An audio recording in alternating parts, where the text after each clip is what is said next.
Om Swastiastu. Assalamualaikum warahmatullahi wabarakatuh. Salam sejahtera untuk kita semua. Shalom, namo buddhaya, salam kebajikan. Perkenalkan, nama saya Putu Ayu Adiat Serendi Diantari dengan NIM 252906109. Saya akan memaparkan materi tentang Structural Equation Modeling atau yang sering disebut SEM.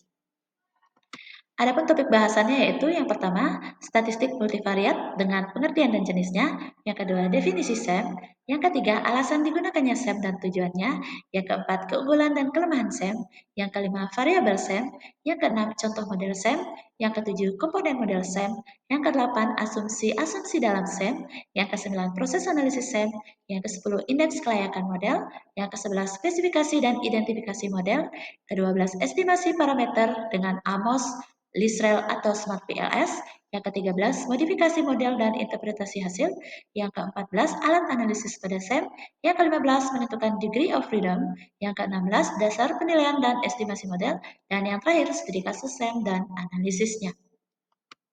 Baik, yang pertama saya akan menjelaskan tentang statistik multivariat, pengertian dan jenisnya. Statistik multivariat adalah metode analisis yang melibatkan lebih dari dua variabel secara bersamaan untuk memahami pola hubungan yang kompleks antar variabel. Jenis-jenis analisis multivariat meliputi regresi linear berganda, MANOVA, analisis cluster, analisis faktor, dan structural equation model atau SEM yang merupakan gabungan analisis faktor dan model jalur. Pengertian Structural Equation Modeling atau SEM. SEM adalah suatu teknik statistik yang mampu menganalisis pola hubungan antara konstruk laten dan indikatornya, konstruk laten yang satu dengan yang lainnya, serta kesalahan pengukuran secara langsung. SEM memungkinkan dilakukannya analisis di antaranya beberapa variabel dependen dan independen secara langsung. SEM menggabungkan analisis faktor konfirmatori dan model struktural untuk memvalidasi teori dan menguji hipotesis kausal.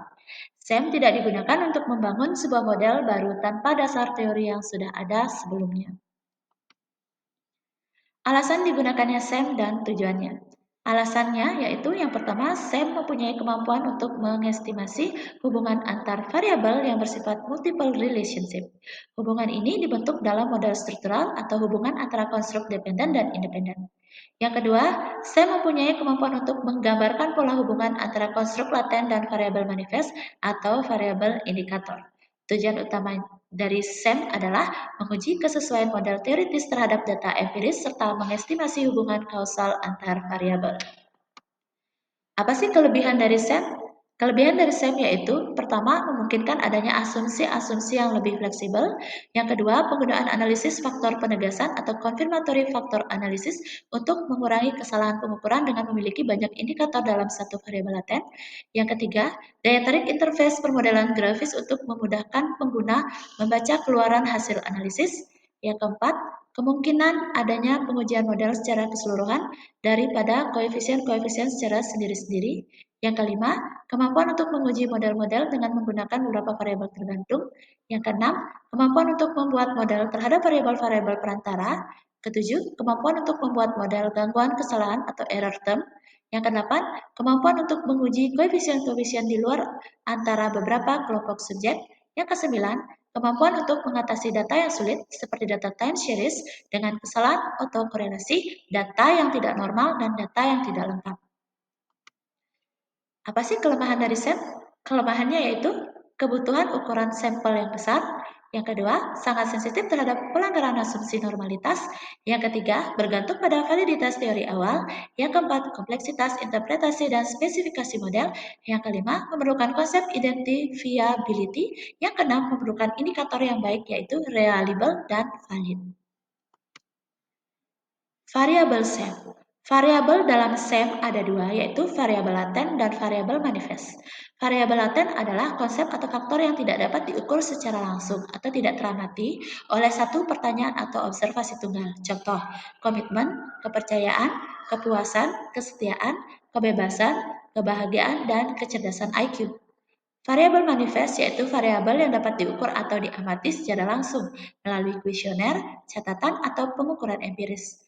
Variabel ini berfungsi sebagai alat untuk mengukur variabel laten. Contoh, kepastian bertindak, tingkat keandalan, skor tes IPA.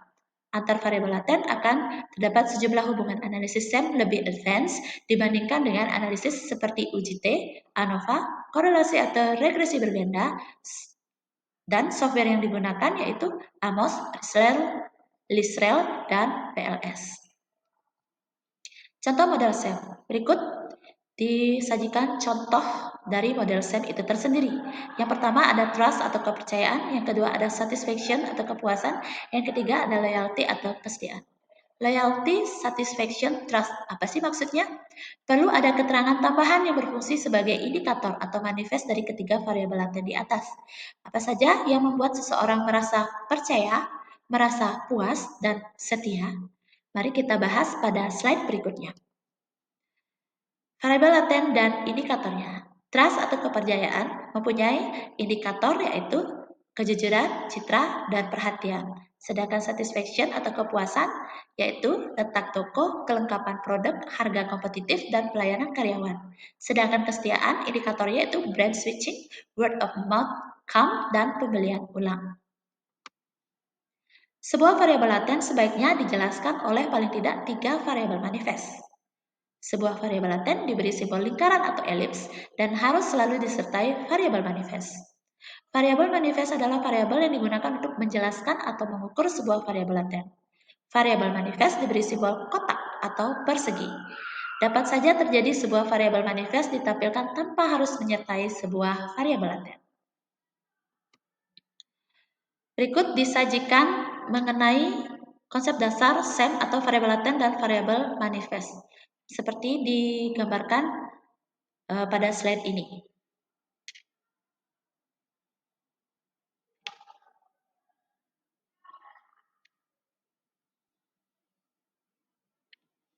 Lingkaran kecil menggambarkan kesalahan atau error yang akan selalu ada pada setiap perhitungan.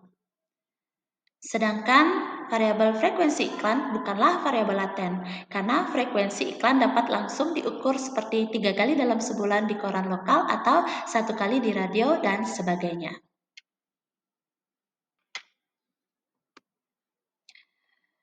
Variabel laten eksogen dan endogen. Variabel eksogen adalah variabel independen yang mempengaruhi variabel dependen. Variabel eksogen ditunjukkan dengan adanya anak panah yang berasal dari variabel tersebut menuju ke variabel endogen. Variabel endogen adalah variabel dependen yang dipengaruhi oleh variabel independen atau eksogen. Variabel endogen ditunjukkan dengan anak panah yang menuju variabel tersebut. Dalam sebuah model SEM, sebuah variabel dependen dapat saja menjadi variabel independen untuk variabel lainnya. Berikut gambarannya.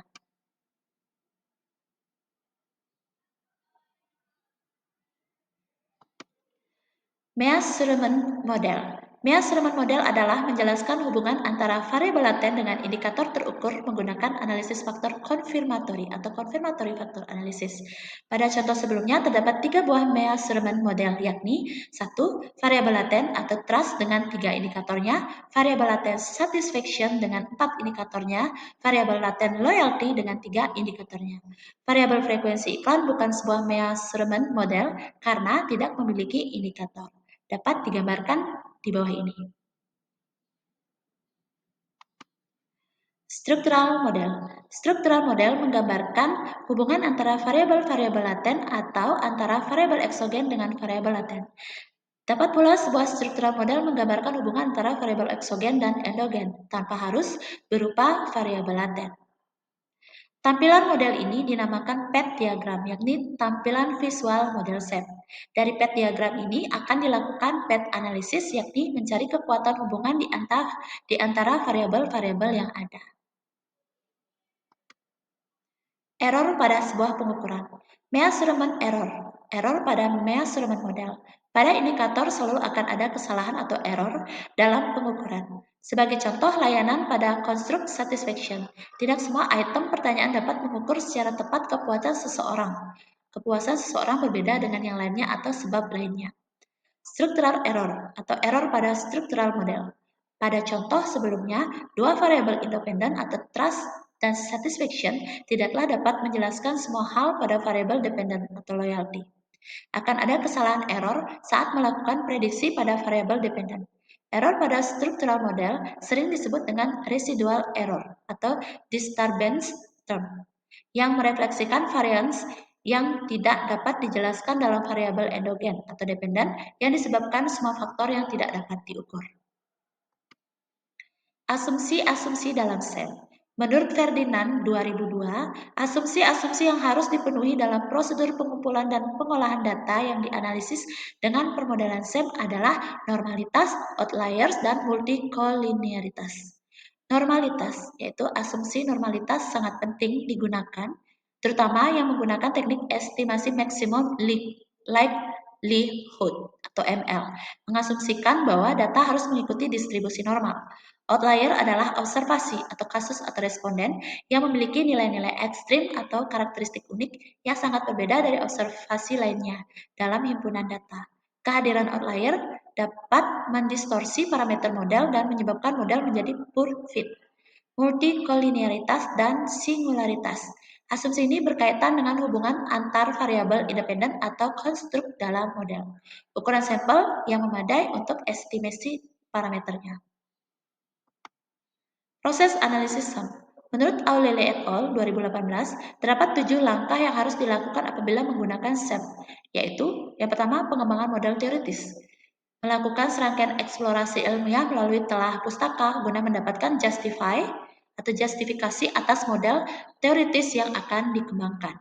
Yang kedua, pengembangan diagram alur. Menggambarkan model teoritis ke dalam sebuah diagram alur yang akan mempermudah untuk melihat hubungan kausalitas yang ingin diuji. Pada diagram alur, hubungan antar konstruk akan dinyatakan melalui anak panah. Yang ketiga, konversi diagram alur ke dalam persamaan-persamaan yang diperoleh dari diagram alur yang dikonversi. Yang keempat, memilih matriks input dan estimasi modal. SEM menggunakan input data yang hanya menggunakan matriks varians atau covariance atau matriks korelasi untuk keseluruhan estimasi yang dilakukan.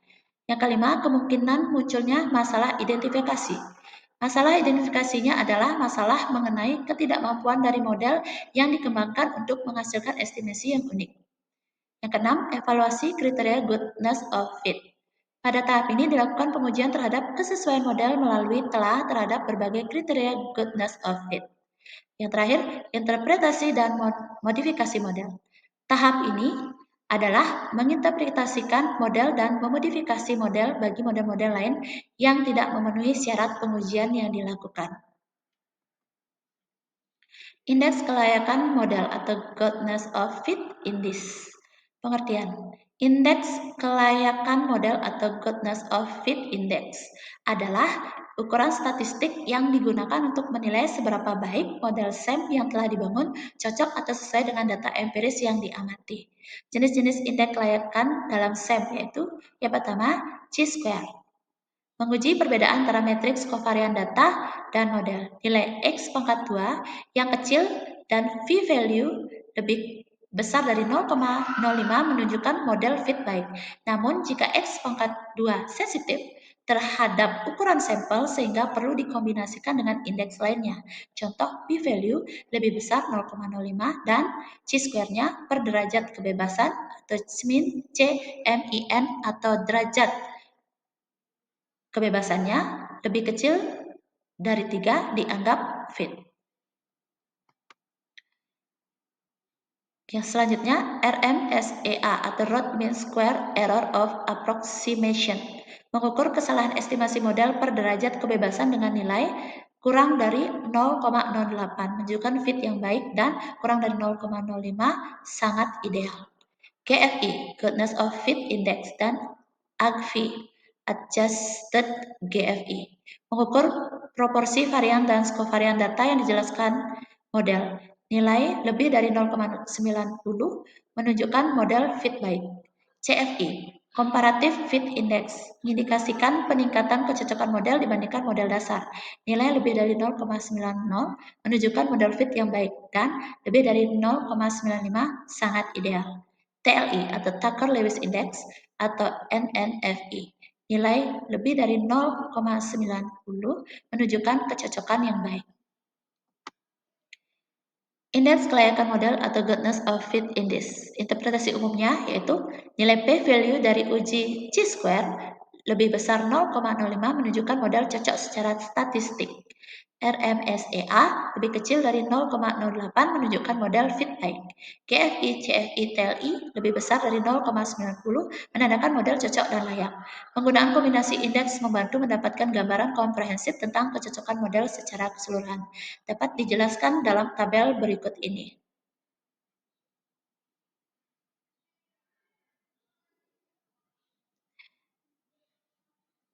C-square X pangkat 2. P-value-nya lebih besar 0,05. Ini keterangannya sangat sensitif terhadap jumlah sampel besar. CMIN atau DF lebih kurang dari sama dengan 2 atau kurang dari sama dengan 3, ukuran efisiensi parsimonious fit. RMSEA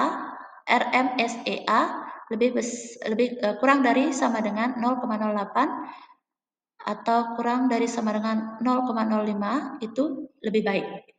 Jadi keterangannya root mean square error of approximation. GFI atau AGFI lebih besar dari sama dengan 0,90. Sedangkan CFI dan TLI lebih besar 0,90 atau 0,95. Spesifikasi dan identifikasi model. Spesifikasi model menentukan struktur model berdasarkan teori hubungan antar variabel laten dan terukur ditentukan sesuai hipotesis. Identifikasi model. Proses memastikan model dapat diestimasi secara unik dengan data yang ada. Model harus teridentifikasi agar solusi parameter bisa dihitung. Aturan identifikasi umumnya yaitu jumlah data atau observasi harus cukup, jumlah parameter diperkirakan harus lebih sedikit dari data variabel, dan model harus memenuhi kriteria matematis tertentu. Estimasi parameter dengan Amos atau Lisrel atau Smart PLS. Metode estimasi yang paling umum digunakan adalah Maximum Likelihood atau ML, yang mencari nilai parameter yang paling mungkin menghasilkan data yang diamati. Software pendukungnya yaitu Amos, interface grafis yang user-friendly, populer untuk SEM berbasis covariance. Lisrel berbasis sintaks, menyediakan fleksibilitas tinggi untuk berbagai model SEM. Smart PLS mendukung partial least square SEM, baik untuk data non-normal dan sampel kecil. Estimasi menghasilkan koefisien hubungan antara variabel standar error dan nilai signifikansi. Modifikasi model dan interpretasi hasil. Modifikasi model dan interpretasi hasil. Modifikasi model yaitu didasarkan pada hasil uji fit model dan nilai modifikasi indeks, modification index. Jika model kurang fit, modifikasi seperti penambahan atau pengurangan hubungan antar variabel dilakukan untuk menjangkau kecocokan model. Interpretasi hasil. Fokus pada signifikansi parameter atau nilai P lebih kecil 0,05, kekuatan hubungan nilai koefisien dan kualitas keseluruhan model atau Gauss index. Hasil yang valid memungkinkan penarikan kesimpulan tentang hubungan antar variabel dan kekuatan model dalam menjelaskan data. Alat analisis pada SEM, Confirmatory Factor Analysis atau CFA, digunakan untuk menguji sebuah measurement model. Dengan alat ini akan diketahui apakah indikator-indikator yang ada memang benar-benar dapat menjelaskan sebuah konstruk. Dengan melakukan CFA, dapat saja sebuah indikator dianggap tidak secara kuat berpengaruh atau dapat menjelaskan sebuah konstruk.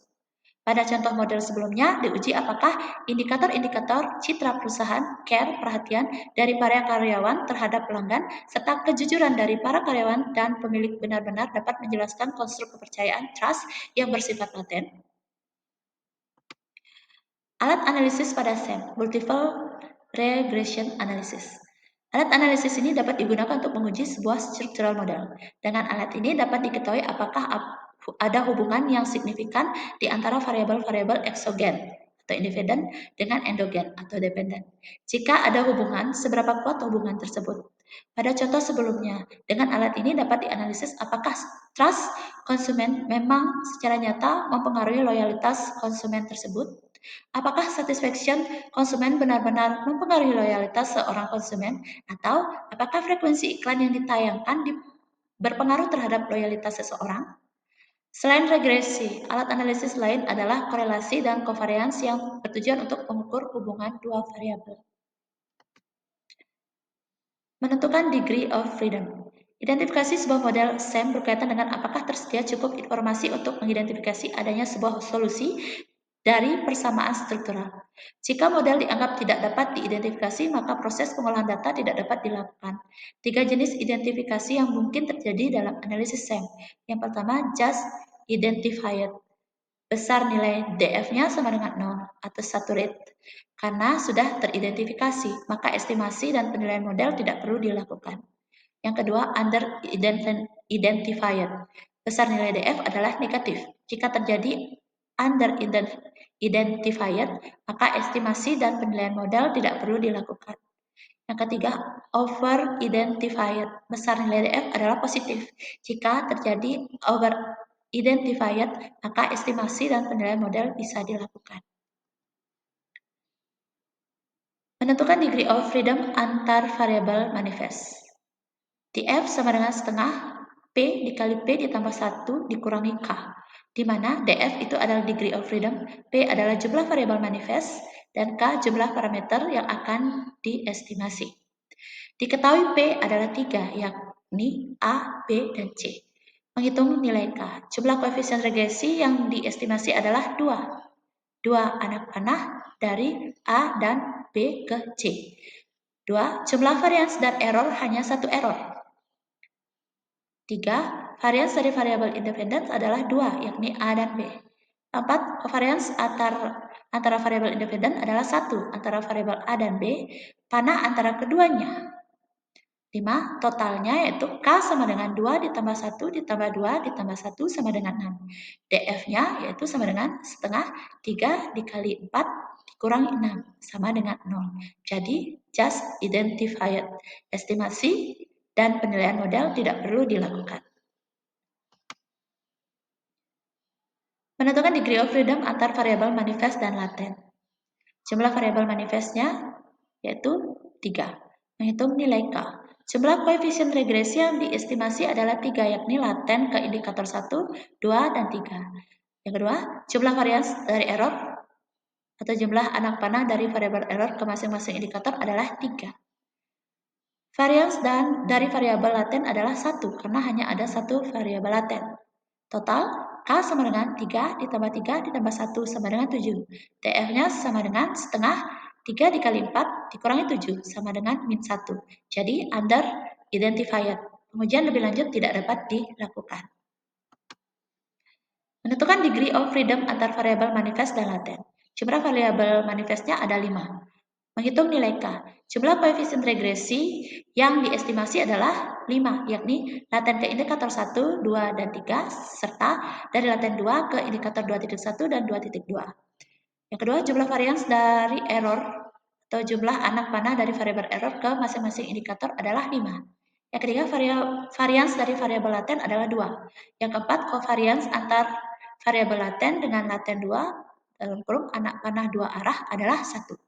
Total K sama dengan 5 ditambah 5 ditambah 2 ditambah 1, jadi jawabannya adalah 13. DF-nya yaitu setengah 5 dikali 6 dikurangi 13, jadi jawabannya adalah 2, positif. Jadi over identified. Pengujian lebih lanjut dapat dilakukan. Dasar penilaian dan estimasi model covariance. SEM sering disamakan dengan analysis of covariance structure. Dalam statistik, kita lebih sering mendengar korelasi daripada covariance. Kedua istilah tersebut mengacu pada hal yang sama, yakni melihat hubungan antar dua variabel. Pada perhitungan covariance, penekanan lebih pada variasi kedua variabel yang terjadi secara bersama-sama. Rumus covariance. Cov x y sama dengan e x y dikurangi e x kali e y, di mana e adalah nilai rata-rata. Dasar penilaian dan estimasi model contoh covariance. Berikut sudah dijadikan data X, Y, dan ratanya. Covariance atau Cov XY sama dengan 35,6. dikurangi 5,4 dikali 6,4 sama dengan 1,04. Kesimpulannya, nilai kovarian positif. Nilai X dan Y bervariasi dalam arah yang sama, yaitu saling berhubungan. Sekarang, contoh perhitungan kovarian. Ada satisfaction, trust, loyal, error 1, dan error 2. Menghitung DF-nya. P sama dengan 4, variabel manifest. Jumlah koefisien regresi. Jumlah varians dari error ada 2. Jumlah varians dari variabel independence ada 3. Covariance antar variabel 1. Nilai K sama dengan 4 dalam kurung 4 ditambah 1 dikurangi 9 sama dengan 1. Model fiktif. Semua variabel adalah variabel manifest. Isi data adalah persepsi responden dalam skala 1 sangat tidak setuju sampai 15 sangat setuju tentang 4 variabel tersebut. Misal terdapat 20 sampel. Langkah awal adalah menghitung degree of freedom DF untuk memastikan apakah proses dapat dilanjutkan ataukah tidak. Contoh perhitungan covariance atau data. Di sini sudah disajikan beberapa data. Bisa dilihat pada tabel. Covariance antara variabel satisfaction dengan variabel trust adalah minus 1,07. Demikian untuk arti data yang lain. Untuk data yang sama, misal antar satisfaction dengan satisfaction bukan covariance namun variance. Variance satisfaction adalah 8,1475. Demikian untuk arti data yang lainnya. Contoh perhitungan covariance data tampilan output program AMOS. Untuk dapat melihat hasil output program AMOS terkait analisis covariance, maka buka menu View, Analysis, Properties. Pada kotak dialog Analysis Properties, pilih tab Output dan aktifkan Sample Moment dan Implied Moments. Berikut disajikan hasil covariance sample moments, dan hasil covariance estimasi implied moments. Bisa dilihat pada tabel.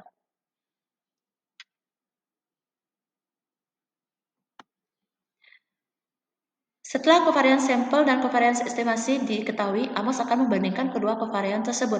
Perbandingan dilakukan dengan menghitung selisih dari covariance sampel, covariance dari hasil observasi, dengan covariance hasil estimasi atau proses komputasi. Hasilnya adalah covariance residual. Contoh penafsiran angka. Variabel trust, komitmen. Covariance observasinya adalah 0,74, covariance estimasinya adalah 0 minus 0,218, covariance residualnya adalah 0,78 dikurangi minus 0,218. Jadi jawabannya adalah 0,958. Contoh penafsiran angka yang kedua yaitu pada variabel trust, covariance observasi trustnya adalah 6,640, covariance estimasi trustnya adalah 6,640, covariance residual trustnya adalah 0. Dasar penilaian dan estimasi model. Contoh perhitungan covariance data, tampilan output program AMOS. Masih ada hubungan dengan slide sebelumnya. Jadi semakin kecil angka covariance residual yang didapat, mengindikasikan model semakin fit atau data observasi mendukung keberadaan model. Sebaliknya, semakin besar angka covariance residual yang didapat, mengindikasikan model tidak fit dengan data yang ada.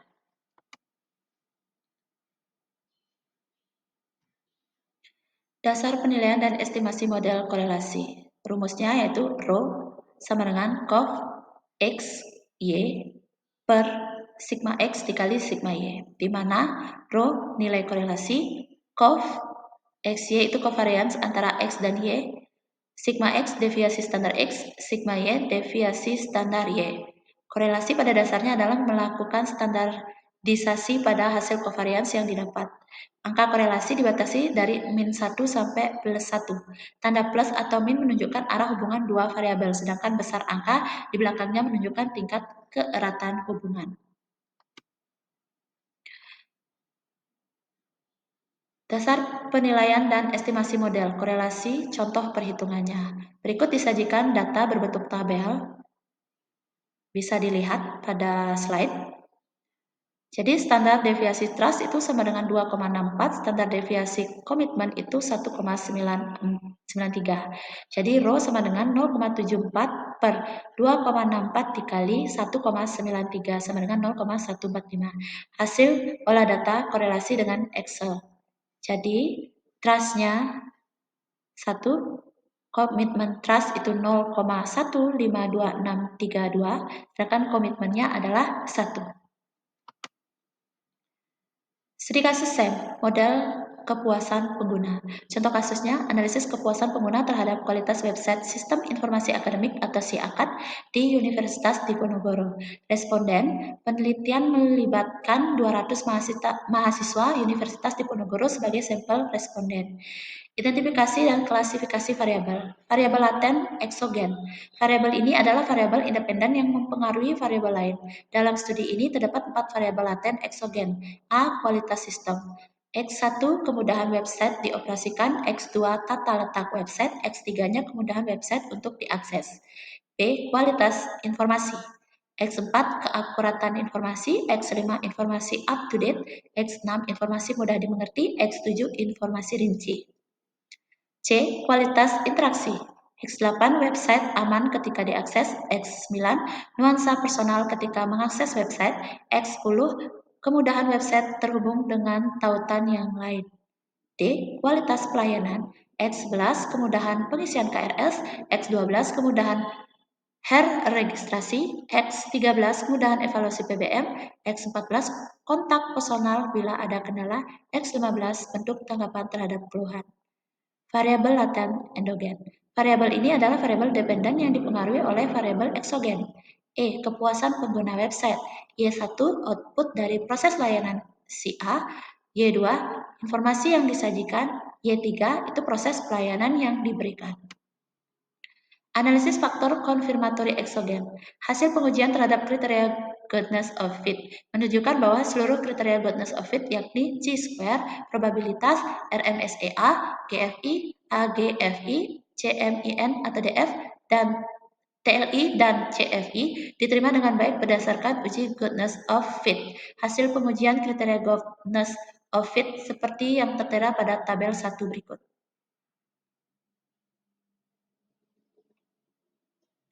Jadi, kesimpulan seluruhannya adalah baik.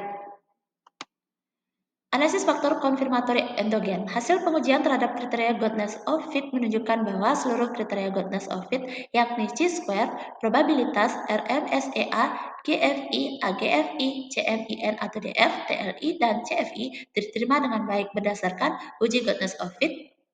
Hasil pengujian kriteria goodness of fit seperti yang tertera pada tabel 2 berikut. Silakan disimak. Jadi kesimpulannya, keseluruhannya adalah baik. Reliabilitas konstruk. Nilai batas yang digunakan untuk menilai tingkat reliabilitas konstruk dapat diterima adalah apabila nilai konstruk reliability lebih besar dari sama dengan 0,70 dan nilai variance konstruk extract lebih besar sama dengan 0,5. Ini berdasarkan Ghazali 2011.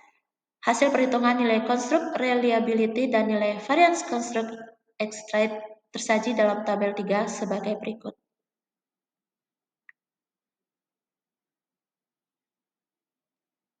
Jadi kesimpulannya adalah semuanya valid dan reliable. Sehingga hasil analisis yang tersaji dapat dipergunakan.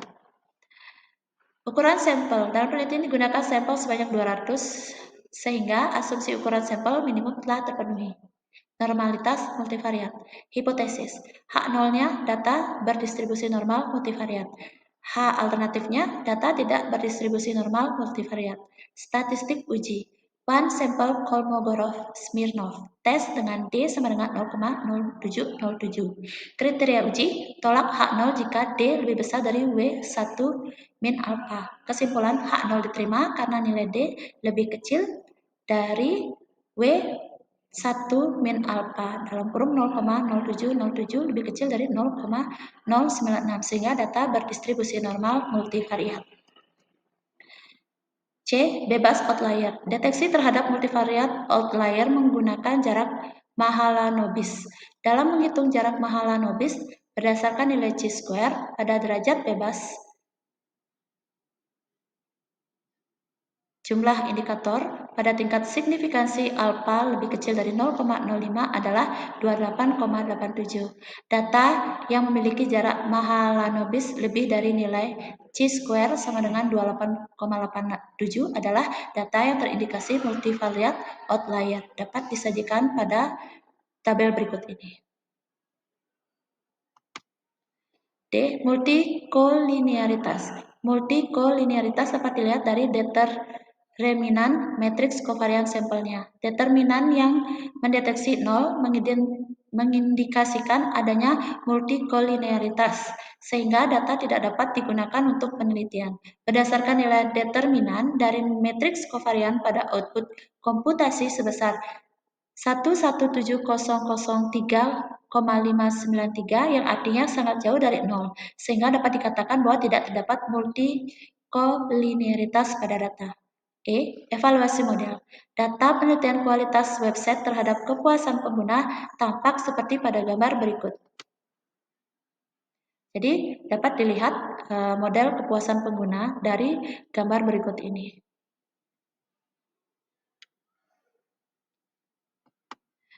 Hasil pengujian terhadap kriteria Goodness of Fit menunjukkan bahwa seluruh kriteria Goodness of Fit, yakni Chi-square, probabilitas, RMSEA, GFI, AGFI, CMIN atau DF, TLI, dan CFI diterima dengan baik berdasarkan uji Goodness of Fit.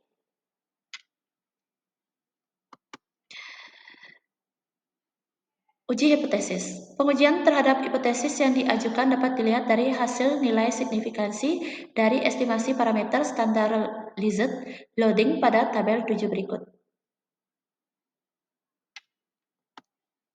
Kriteria uji. Tolak H0 jika nilai P kurang dari 0,05 atau nilai Z lebih dari 1,96. Keputusan. Kesimpulan.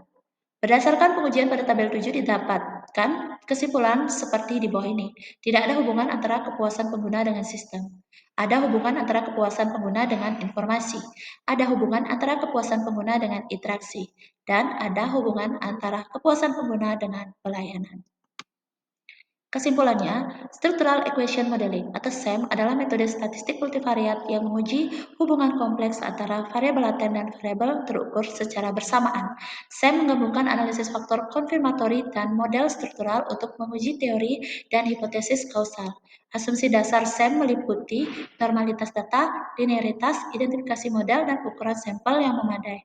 Proses analisis SEM meliputi spesifikasi, identifikasi, estimasi parameter, evaluasi, kecocokan model, serta modifikasi model untuk meningkatkan fit. SEM sangat berguna dalam penelitian yang melibatkan variabel abstrak dan hubungan multidireksional, serta memperhitungkan kesalahan pengukuran.